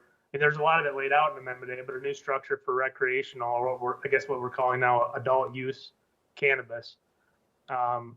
IM26 is already on the books and effective, so nothing can change the effectiveness of IM26 now except for the legislature or the people, I suppose, if there was a referendum or initiated measure of some sort. So I guess the short answer to your question is I don't know. And I would also say that we've been getting some tips and having some discussions from legislators that, at the November redistricting session, that they're potentially going to be some proposed legislation brought at that time. If not then in January, that at the very least might tweak the medicinal cannabis process in some certain ways, and could potentially provide for the legalization of adult use through that means, if Amendment A is not upheld. So there really is a lot of unknowns at the moment. Thank you. Councilman Danforth, any follow-up? Councilman Vilhauer. I was on this committee, or I attended not all the meetings, but I was on the committee. And first of all, I agree completely with Councilman Danforth's recommendation to have a work session on this, because this is a complicated topic. I don't think any of the voters, when they voted on this last November, had a clue what was going to come down the road as a result of how the vote turned out. So I am in complete agreement with you on that, Mike, to dig in this more. I've got a number of comments too about this. I think you probably saw Brad Johnson's editorial in Saturday's paper, the opinion he's taking on this, and I'm sure that's generated some public discussion. So I guess that's just a comment. I guess a question that I would ask, or a couple of questions of you, Attorney Roby, what happens if we don't do anything at this point? Can you explain what that means to us as a community relative to the medical marijuana, or Stacy, if you want to address that?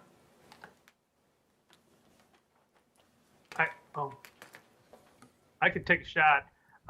You mean not do anything, period, or just not at this at this meeting do anything. No, anything, period.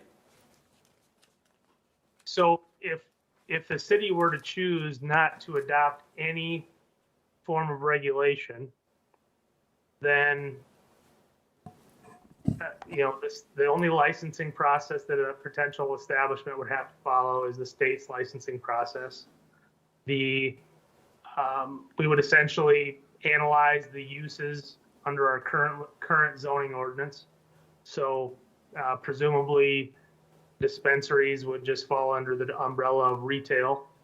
So anywhere a retail establishment could operate is where a dispensary could operate, and so forth. Manufacturing, I assume we would just analyze it under the current zoning structure for manufacturing, et cetera. So if we did nothing, there would be no cap, as we proposed for the dispensaries of 3. There would be the licensing would only go through the state, and the zoning would just be subject to our current zoning regulations. Okay.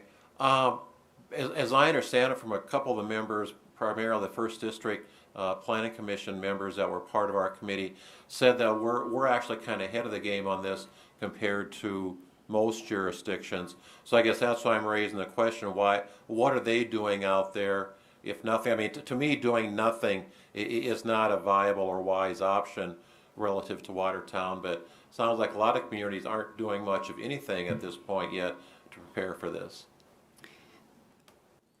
I guess probably more of a comment than a question. City Attorney Roby, you can comment on that if you like. Thank you, Mayor. Councilman Vilhauer, actually, I think what maybe is happening and you'll see here the third, not the next item, but the one following regarding the joint jurisdiction. I suspect that's what many jurisdictions are doing. So as you all remember, we passed a temporary ordinance that took effect July 1st that basically said, hey, we're not going to do anything until the state issues their rules. Well, now we are up against the deadline of October 4th, it sounds like, is when the state's rules will be effective. And so we're trying to get something in place by then. But the problem, as we've all acknowledged here, is that it is a very complicated and convoluted and potentially emotional topic that even with that extension, essentially with the temporary ordinance, there still hasn't been enough time to thoroughly vet some of these things. And so what some communities are doing is just saying no establishments in town, period, with the exception of dispensaries. The common legal opinion at the moment is that you can't say 0 for dispensaries. You can say 0 for all of them except dispensaries. So I think the default, if you're not sure what you want to do yet, is to say no to all of them with the exception of one dispensary. Yes, please follow up. Just one more. I really do want to commend Attorney Roby and Stacy Bungard for the work that was done on this. Whether we end up adopting this or not, you did yeoman's work on putting this before us at this point. That actually provides a good segue to go to our urban planner coordinator, Stacy Bungard. Thank you, Mr. Mayor and members of the council. I just wanted to kind of reinforce a little bit of where we were and where we're at now, if I could. So as you remember, we did have a temporary ordinance that was approved. I believe it was back in June, basically stating that if we did get an application, we would deny it for one of these 4 types of uses. The reason for that temporary ordinance was to allow time for the state to promulgate their rules. And so the state does have draft administrative rules in place, and a lot of the ordinance that you see in front of you this evening on first reading is reiterating some of those things out of that draft state regulations, and I do appreciate, I mean, it's a very, very long, complex subject, and I did put in a lot of attachments, and I don't expect that you would be able to get through all of those. The committee did do quite a bit of work, and from a timing standpoint, to be able to have something in place by the time we expect this to be legal and the state to have their rules in place, we would need to have a first reading this evening. Then it would be going to the Plan Commission for a recommendation later this week, and then end up at a second reading on September 7th. I do understand that's a very, very aggressive timeline. We do expect that this ordinance will be tweaked. It'll be modified. It'll be changed. But we do, I feel like we did as much comprehensive research as we could within that very short time frame. It's very common to have protected uses. In terms, I can talk just a little bit about the zoning aspect of it. We looked at those protected uses. The first one was 1,000 feet from schools, and that came directly from the state. Some of the other protected uses are also areas where you would commonly see children. So they range in distances, public parks, schools, licensed daycares, a number of other uses in there. So that's kind of the rationale there.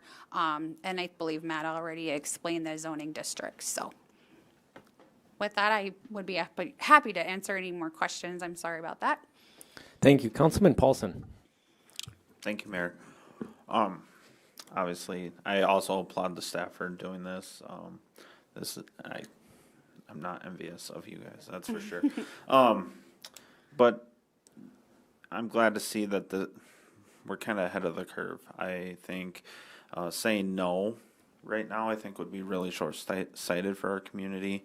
I think there's obviously a lot of potential for revenue here, but we also have to be careful, and that's where I think these rules are going to be set in place for that.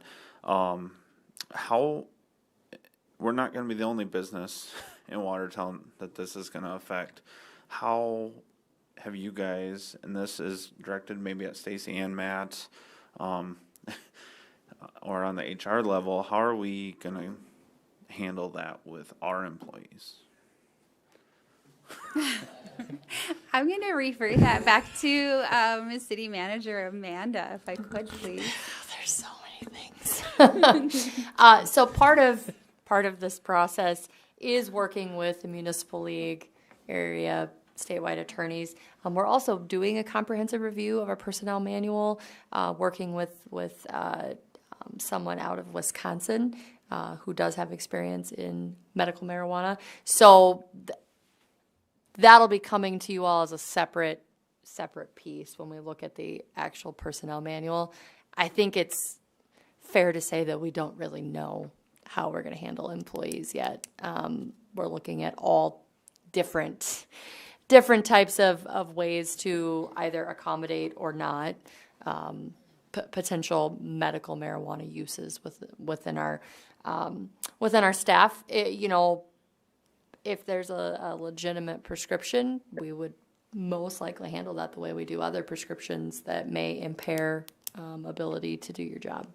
So I would just say you're the one handling the staff now, so. No, it's so fun. Councilman Paulson, a follow-up? They should be really relaxed. No, I'm just kidding. Oh, no. I'm kidding. But coming and working from Seattle, I will say it being legal out there, and this is just for general information, is they handle a lot like alcohol. But the problem is testing becomes involved because marijuana you can test positive for a lot longer than alcohol. So I know that there's a lot of complications with that. And obviously it was legal recreationally out there, so it was a lot different than medically, but I would. Well, one of the things that we have to work through is that we do have some departments that also adhere to federal guidelines, and as it stands, marijuana is still illegal on the federal level. And so within those departments, we want to make sure whatever rules we have in place doesn't jeopardize funding, certifications, things like that. So it's certainly an issue that's going to require a lot of thought, and you know, whatever is done may need to be adjusted in the future as well to accommodate changing times. If I may, Mayor, I do have a question to pose to the council. I had sent an update out this weekend and had proposed an August 30th work session to discuss the retreat, kind of some takeaways from that, committees and liaison positions, and if everyone is agreeable, we could add this as a topic to that work session if that date works for everyone. It's a Monday, so it'd be Monday, August 30th. We'd not have a council meeting that night, so we could start at 4 like we would with committee meetings and just work until we're finished. Councilman Danforth?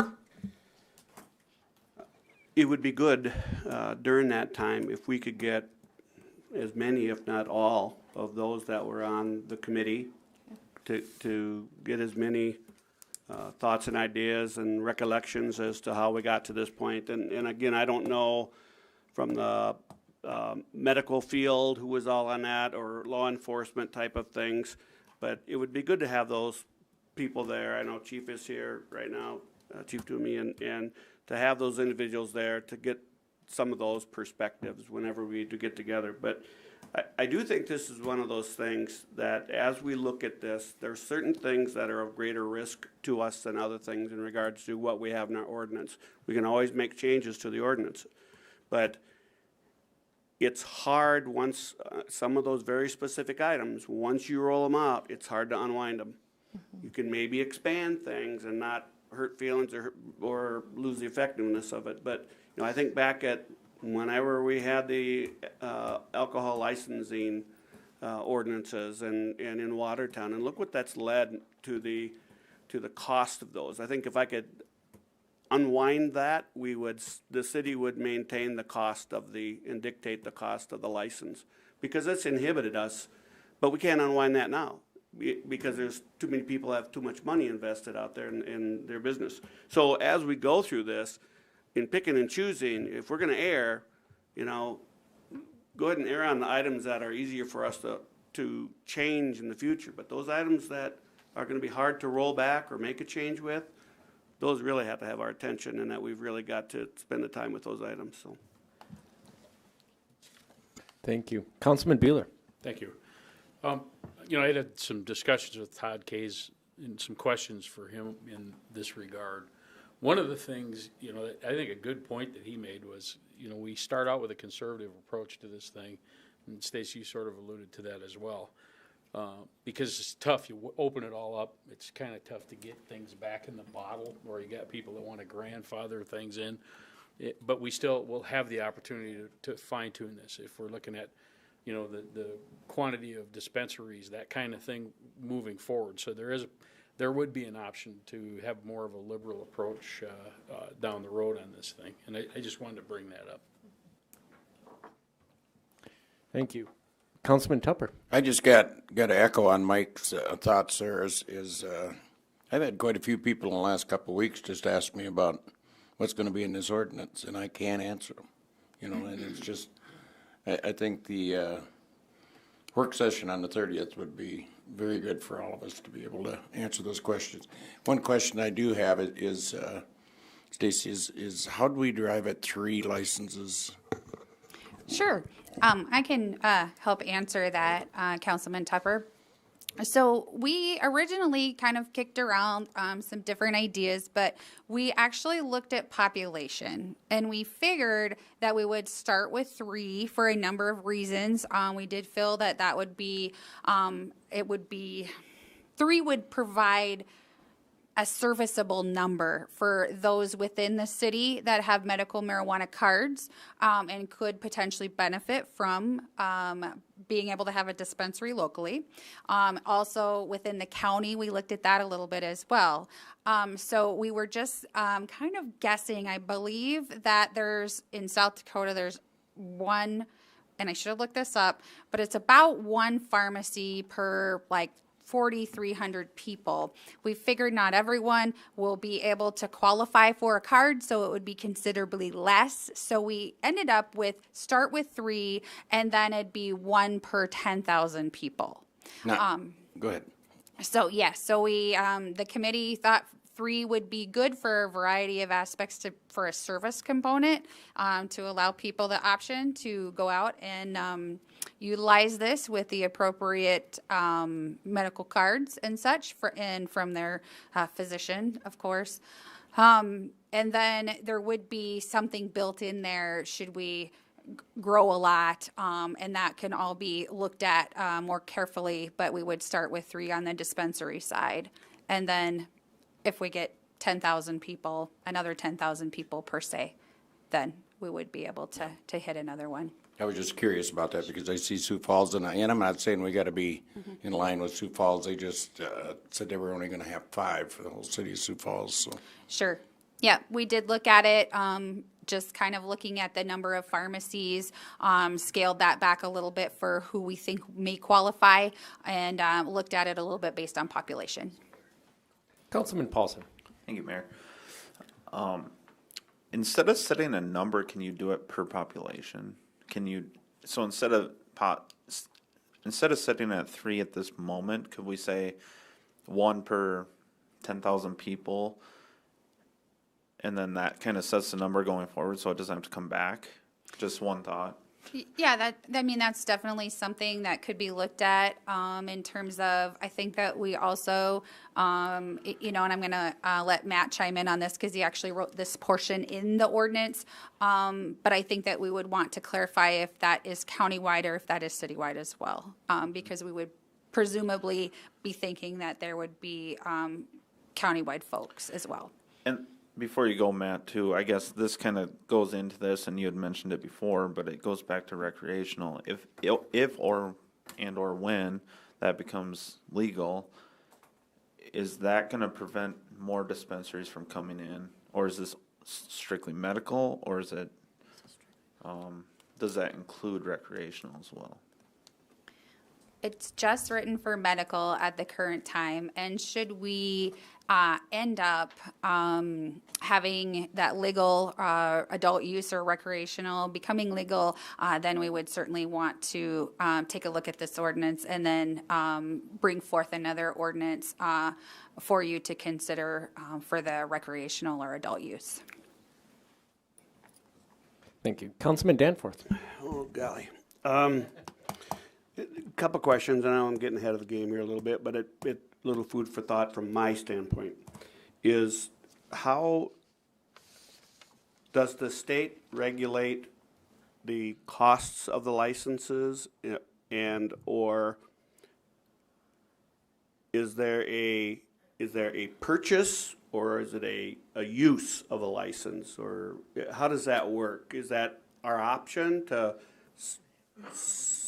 sell the license or lease the license or put a price tag on what it costs, or let the free market, like we do with the alcoholic beverages or licenses? How does that work in this scenario?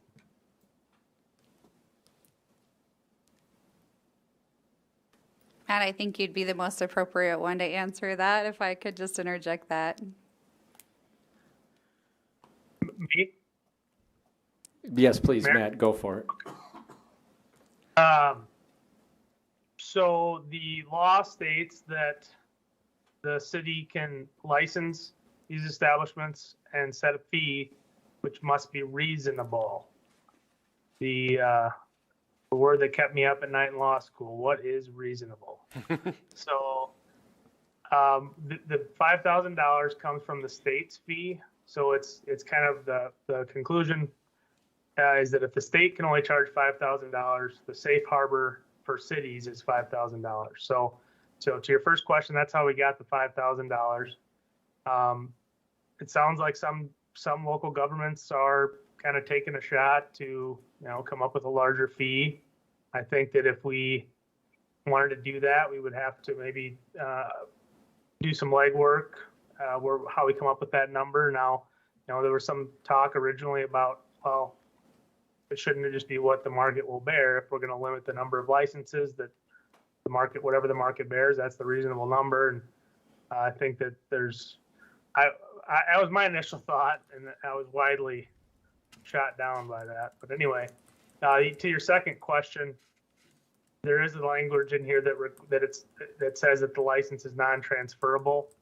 So the intent with these licenses is for them not to create for there not to become a secondary market like there is for alcoholic beverage licenses for these licenses.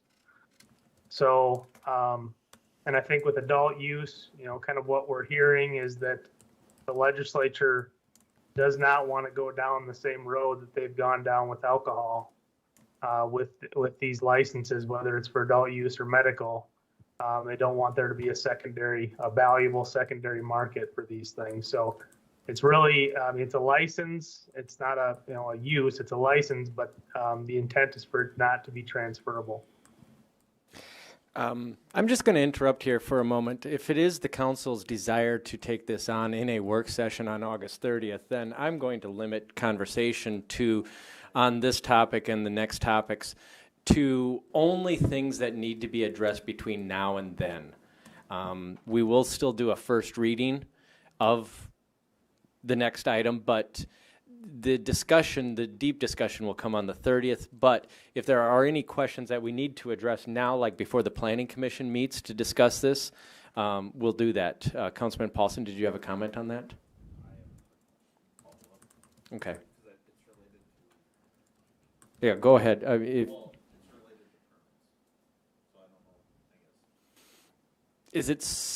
I guess the question would be, is it something that has to be addressed right now? Or Councilman Paulson, go ahead. Oh, thank you. I guess I was just kind of to go off what Councilman Danforth was saying is, so we set this fee that personally I don't think $5,000 is going to stop anyone from applying. How are we going to pick or choose who those three are? Because I think there's going to be quite a few of them. So yeah. Okay, I'm just going to say, let's just write that question down. That is not an easy question to answer. So let's have that on August 30th if we're going to take this on then. Councilman Vilhauer? I do have a question, though, that relates to, I'm not quite sure what the Planning Commission's role is in this. Is it because of the zoning aspects is why the Planning Commission needs to weigh in and give it their blessing and or approval? Yes. This it comes to you in several different pieces. So this is the standalone ordinance, and it covers the licensing component, the planning and zoning component, and restrictions, and then also the enforcement provisions and the smoking in public being prohibited, that type of thing. The next ordinance that goes along with this actually does amend the zoning ordinance, and it looks at allowing these 4 types of medical cannabis uses within certain zoning districts. And so that would actually add that into Title 21, the zoning ordinance. And then the third piece, I know I'm jumping ahead, is just the joint jurisdiction area. So the Planning Commission will be actually only looking at the Title I changes in, is that correct? Or will they be looking at the Title 25 provisions as well? They will be looking at Title 25 as well, with a primary focus on the planning and zoning items. Okay, thank you. You're welcome. Thank you. Councilman Danforth? I like your use of the word joint jurisdiction. Pun unavoidable. Yeah.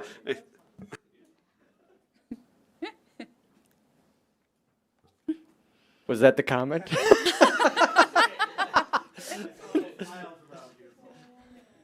Oh, there's so many places we could go, but we will try to keep our decorum up here. Any further questions or comments right now on this? Seeing none, we'll go to item I, a first reading of ordinance number 21-36, a zoning text amendment to Title 21 pertaining to medical cannabis regulations and uses of the revised ordinances of the City of Watertown. For this, we'll go to our City Attorney, Matt Roby.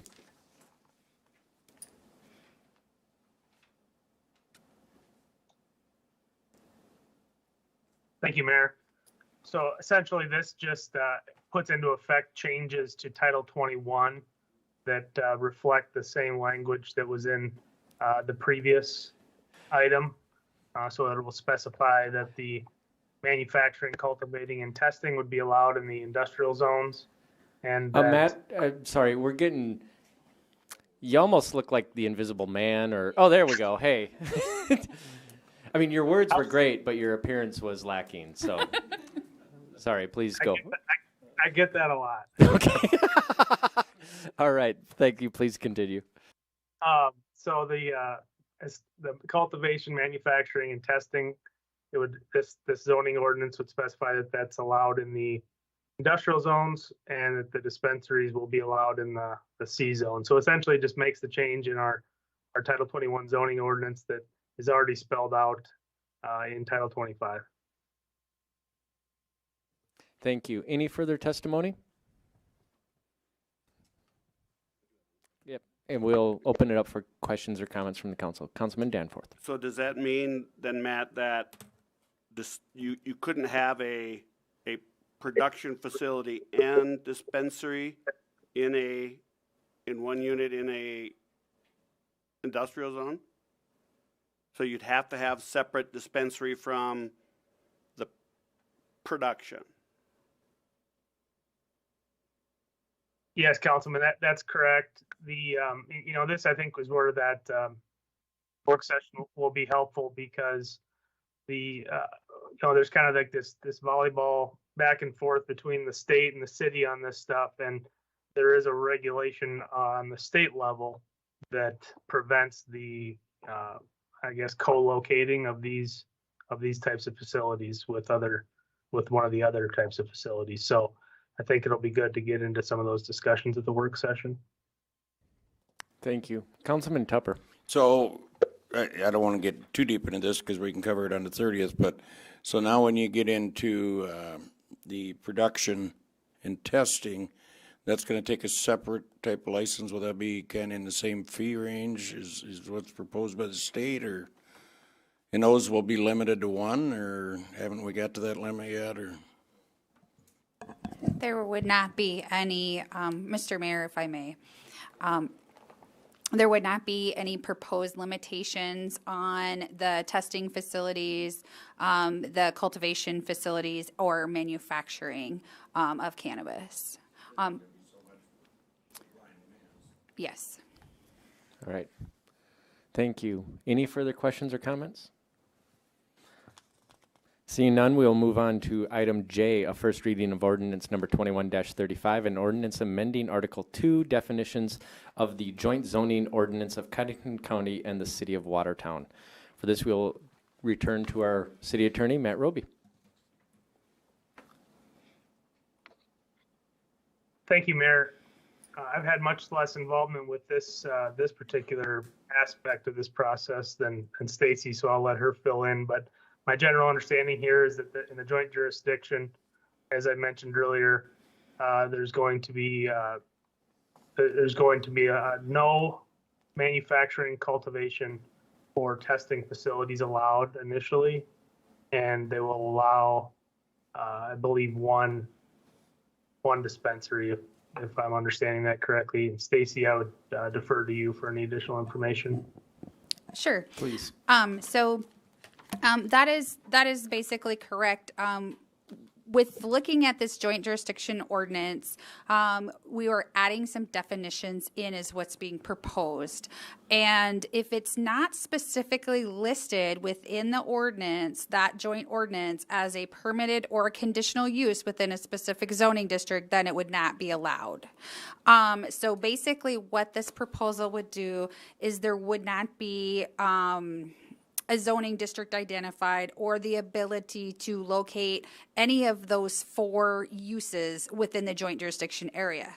The county will also, they will have a separate ordinance that, of course, the county commissioners will act on, and they will be allowing for the one cannabis dispensary within the county, but not within the joint area. So that's the way I understand this ordinance. Thank you. Any further testimony, questions, comments from the council? Mr. Mayor? Yes. Public Work Director, Heath and I. If just, because we've gone through 3 of these, just to encapsulate for simplicity, it gets complicated, but really the 3 separate actions, I just want to quickly summarize for the council's benefit before that August 30th.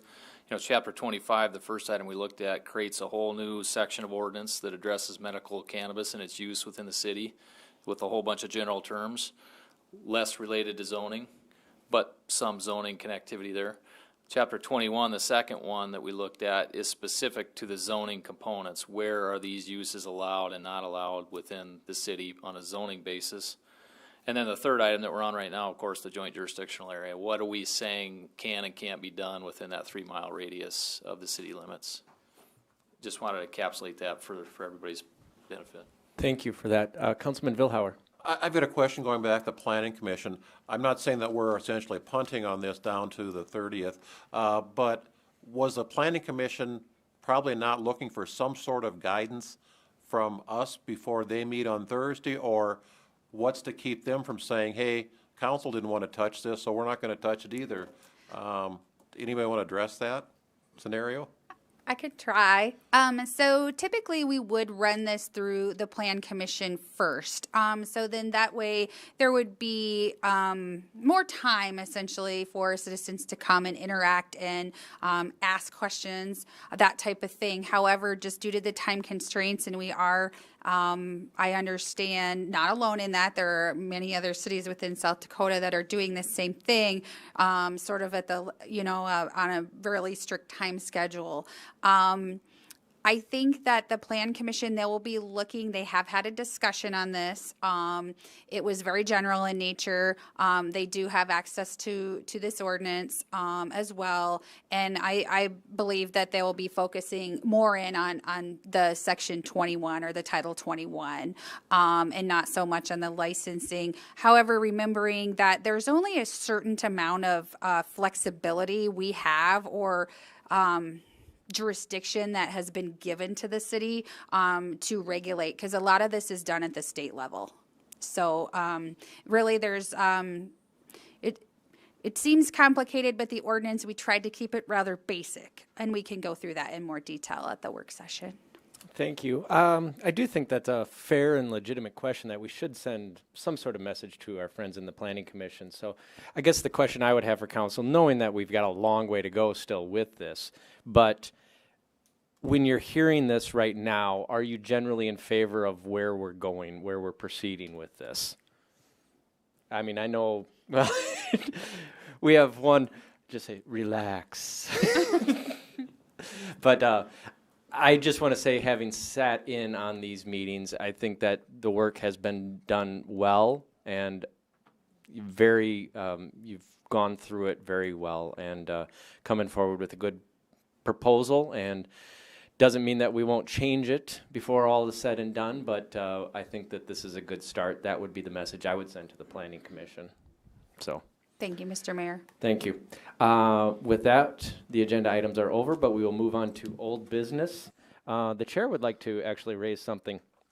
In our Public Works session from earlier today, we had item 5 was items for future agendas, and I believe our city manager might wish to say something about that as far as something that you might like to see, but if not, then ask the council, what else would you like to see on a future agenda for a work session? So 7:30, Amanda, is very different than 4 o'clock, Amanda. And I don't remember what I was thinking, other than I had laid out in my update just some thoughts on potential work session topics going forward. So if you haven't had a chance to look at that, please do.